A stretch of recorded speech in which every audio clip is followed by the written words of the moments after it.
Vamos a Juan, capítulo 3, del verso 18 al 21. ¿Estamos entendiendo, hermano? Juan capítulo 3, del 18 al 21. Oiga lo que dice. El que en él cree no es condenado. Otra vez la misma palabra crino. Pero el que no cree ya ha sido condenado. Vamos a hacer unas pausas. Solo Dios sabe. Es tan enfática la palabra, pero el que no cree ya ha sido condenado. Hay gente que en vida ya ha sido condenada. Solo Dios sabe. Solo rogamos a Dios que no sea mucha. Quizás puede ser en este momento, en este lugar. No lo sabemos, solo Dios lo sabe. Pero Dios dice, el que cree en Él no es condenado. Pero el que no cree ya ha sido condenado. Tiempo pasado, Él conoce. En Salmos capítulo 14, versículo 1, dice el necio en su corazón, no hay Dios. El hombre se hace su propio Dios, su propio becerro. La gente dice, es mi vida, haz lo que quieras. Yo hago lo que quiera con ellos. La mujer dice, yo me acuesto con los hombres que quiero. Los hombres, yo me acuesto con la mujer que quiero. Veo lo que yo quiera porque es mío. Puede ser que la vida tú tomes la determinación, pero el soplo de vida, el soplo que Dios te da, no es de nosotros, es de Dios. Y un día vamos a tener que partir en la presencia de Dios. Hebreos capítulo 9, versículo 27, está establecido para el hombre que muera una sola vez, y después de esto el juicio, el crino de Dios. Cuando tú mueras hay dos opciones. Jesús puede ser tu abogado o tu juez por excelencia. Hoy quiero decirte que Dios nos está advirtiendo para estos tiempos difíciles. ¿Por qué? Porque el hombre, la voluntad de Dios no es que el hombre se pierda. En el libro de Juan capítulo 3 versículo 16, porque de tal manera amó Dios al mundo. Vamos a aclarar algo, porque mucha gente dice, ¿cómo es que Dios dice esto? Y en Santiago capítulo 4 versículo 4 dice, oh almas adúlteras, ¿no sabéis que el que se hace amistad con el mundo es enemigo de Dios? Pero esta palabra que sale en Juan, en el capítulo 3, 16, no es la misma en el contexto que sale en Santiago. La palabra mundo que se usa en Juan capítulo 3 se refiere a la humanidad entera, a la raza humana. La palabra mundo que se usa en Santiago 4 es al sistema religioso, político, social. En otras palabras, para que me entiendan, en Juan el Señor no está hablando del sistema religioso, sino de la humanidad, porque de tal manera Dios te amó que dio lo mejor que tenía. Y en Santiago está hablando el sistema religioso, la vanidad de la vida, y en eso se refiere Dios. Pero en el Salmo estamos viendo en el 14 versículo 1, el necio dice, no hay Dios. Y el que cree, el que no cree, ya ha sido condenado. ¿Qué pasa con esto? El perdón y el arrepentimiento es un don de Dios. En el libro de Hechos, una mujer llamada Lidia, de la ciudad de Tiatira, vendía púrpura, telas de púrpura, y estaba predicando el apóstol Pedro y el apóstol Pablo, y esta mujer oyó el mensaje. Por eso dice la Biblia en Romanos 10, 17, la fe viene por el oír, y el oír la verdadera palabra de Dios. Cuando tú oyes la palabra, en los sonidos que se emiten, en los sonidos cuando uno habla, esa palabra penetra tu oído, penetra tu mente y penetra tu corazón, y esa palabra te rompe las coyunturas, te examina del cuerpo, del alma y del espíritu. Esa palabra, mi hermano, que yo puedo estar predicando ahorita, pero yo no sé cuál es el problema que tienes dentro de tu corazón, pero la palabra discierne los pensamientos, entra a lo más profundo. La palabra, mi hermano, nos desnuda. La palabra nos restaura, nos da vida, nos purifica, nos santifica delante del Rey de Gloria. Mis hermanos, y tenemos que ver, el que no cree ya ha sido condenado. Impresionante, es enfático. El que no cree ya ha sido condenado. Por eso el Señor dijo, cree y serás salvo tú y tu casa. ¿Por qué de creer? Es por fe que vivimos. Es por fe la gracia del Señor. Es por fe que nosotros, no es por obra, es por gracia y misericordia de Dios. Por eso Juan significa gracia y misericordia. Vamos a ver, volvemos a Apocalipsis capítulo 20. Vamos entendiendo, hermanos. Amén. Vamos a Apocalipsis en el capítulo 20. Versículo 11 dice lo siguiente. Oiga lo que dice. Y vi un gran trono blanco y al que estaba sentado. Ya definimos quién es el que estaba sentado, delante del cual huyeron la tierra y el cielo. En ningún lugar se encontró para ellos. En segundo lugar, vamos a ver que no solo los seres humanos que no aceptaron la gracia del Señor son los que van a comparecer ante el juicio del gran trono blanco. La Biblia nos habla y nos revela que también los ángeles van a comparecer ante el juicio del gran trono blanco. Pero aquí viene la pregunta: ¿quiénes son estos ángeles? Ya lo vamos a ver. Primera de Corintios, capítulo 6, dice lo siguiente. Oiga cómo dice. En Primera de Corintios, en el capítulo 6, versículo 1. Cuando usted lo tenga, me dice amén. Amén. Dice: ¿osa alguno de vosotros, cuando tiene algo contra uno, ir a juicio delante de los injustos y no delante de los santos? ¿O no sabéis, oiga bien, que los santos han de juzgar el mundo? Esta misma palabra, mundo, es la que se usa en Juan 3:16, que se refiere a la humanidad.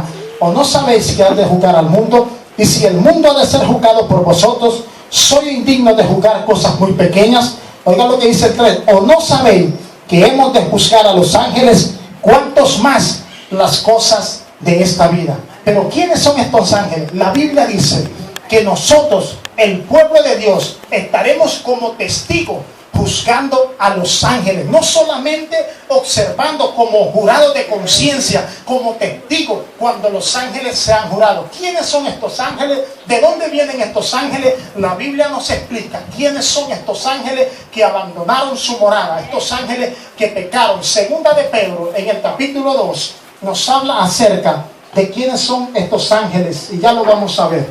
Vamos a demostrarlo bíblicamente, lo que la Biblia nos narra. Segunda de Pedro, cuando usted lo tenga, me dice un fuerte amén y lo leemos. Segunda de Pedro, ¿ya lo tiene? Versículo 4, oiga lo que dice: porque si Dios no perdonó a los ángeles, esta palabra ángeles en el griego es angelus, significa el enviado. Si Dios no perdonó a los ángeles que pecaron, sino que arrojándolos al infierno para ser reservados al juicio. Oiga lo que dice: si Dios no perdonó a los ángeles, ¿tú crees que Dios te va a perdonar a ti? ¿Crees que Dios te va a perdonar si ni siquiera perdonó a los ángeles? Esta palabra infierno, en su traducción original, es el Tartaris. Aquí vamos a explicar una cosa.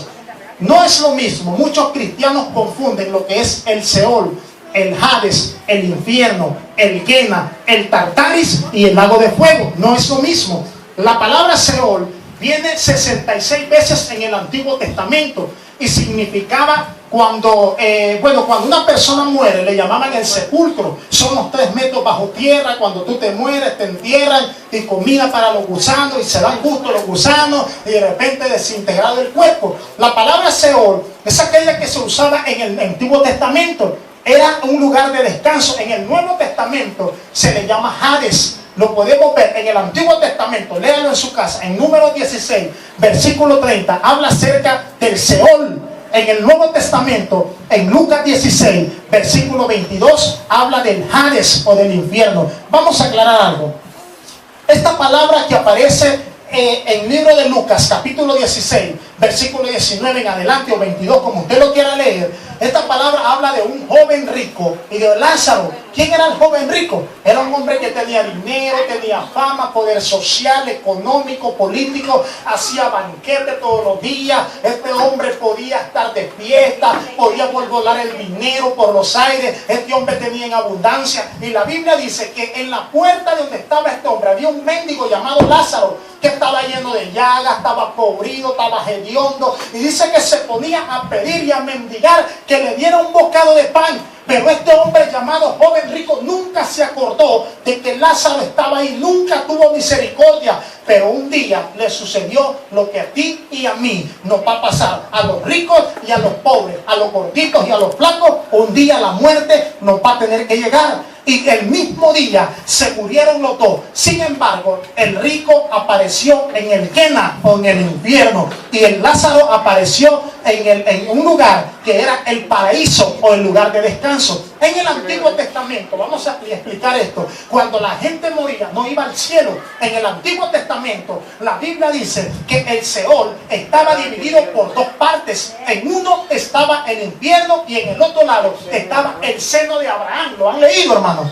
Amén, hermanos. Ok, vamos en el antiguo pacto, estamos en el nuevo pacto. En el antiguo pacto, en el tiempo antiguo, la gente moría, y cuando la gente moría, la gente que estaba así, que no aceptaba la gracia del Señor, la gente que era mala, que hacía sus propias concupiscencias, esa gente moría, y inmediatamente, en cuestiones de segundos, cuando abran los ojos, esta gente va a aparecer en este lugar llamado Seol o Quena, que es el infierno. Y estos hombres dicen que el joven rico se quemaba, lengua de fuego. Estamos viendo que en el infierno hay lenguas de fuego, hay sensación. Es decir, si son los espíritus, ¿cómo pueden sentir? ¿Alguien me puede decir eso? Amén.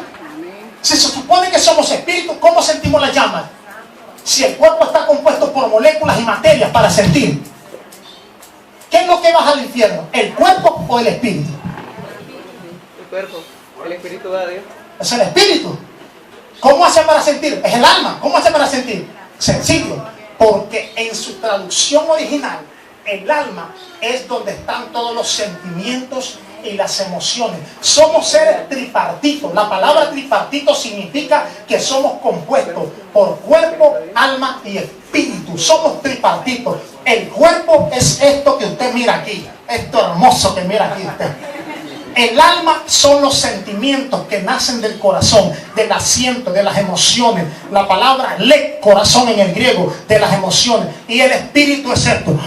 Cuando Dios sopla, el soplo de vida. Lo que baja al infierno, que las personas que no aceptan a Cristo, es el alma. Por ende, concluimos que el alma tiene sentimientos y emociones. Por eso es que sentían que la llama de fuego, la lengua de fuego, lo estaba quemando. Y le dijo: dile a mi padre Abraham que me moje la punta de la lengua con un poquito de agua.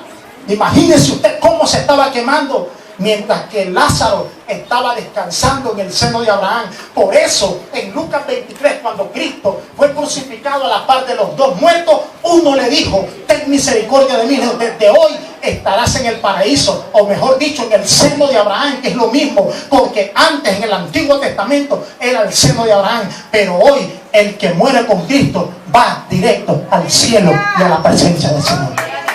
Amén, hermano. Esa es la bendición. Esa es la bendición.